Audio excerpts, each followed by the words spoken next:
নতুন আরেকটি ভিডিও টিউটোরিয়ালে আপনাকে স্বাগতম। আজকে আমি দেখাবো কিভাবে কোনো বোল্ড লেখা, ইটালিক লেখা এবং আন্ডারলাইনযুক্ত লেখাকে নরমাল মোডে ফিরে আনতে হয়।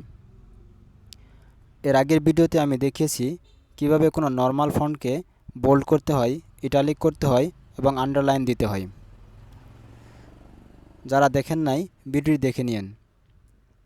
আজকে আমি দেখাবো এই যে বাংলা লেখা, এর আগের ভিডিওতে আমি এটাকে বোল্ড করেছি, ইটালিক করেছি এবং আন্ডারলাইন দিয়েছি।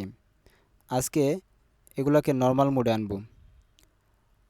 এগুলোকে নরমাল মোডে আনার জন্য প্রথমে আপনাকে এই লেখাকে মার্ক করতে হবে। এই লেখাকে মার্ক করলাম। এরপর এখান থেকে আন্ডারলাইন সরানোর জন্য এই যে ইউ আন্ডারলাইন, এখানে ক্লিক করতে হবে।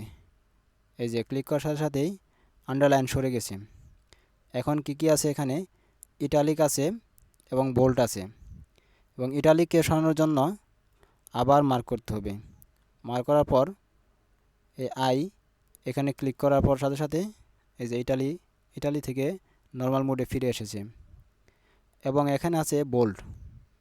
এই বোল্ডকেও নরমাল আনতে গেলে আপনাকে এটাকে আবার মার্ক করতে হবে।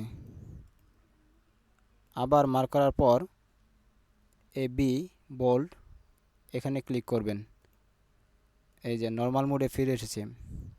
অথবা এই তিনটি কাজ একসাথেও করা যাবে। আপনি এটাকে মার্ক করার পর এই বোল্ডও করতে পারবেন, ইটালিও করতে পারবেন, আন্ডারলাইনও দিতে পারবেন। আবার এই তিনটাকে একসাথে নরমাল মোডে আনতে পারবেন। এখানে আন্ডারলাইনে ক্লিক করলে আন্ডারলাইন চলে যাবে। ইটালিকে ক্লিক করার সাথে সাথে ইটালিক থেকে আর নরমালে ফিরে আসবে। অথবা বোল্ড বিতে ক্লিক করলে আবার আগের মোডে ফিরে আসবে। আশা করি বিষয়টি বুঝতে পেরেছেন। আজকের টিউটোরিয়ালটি এ পর্যন্তই। খোদা হাফেজ।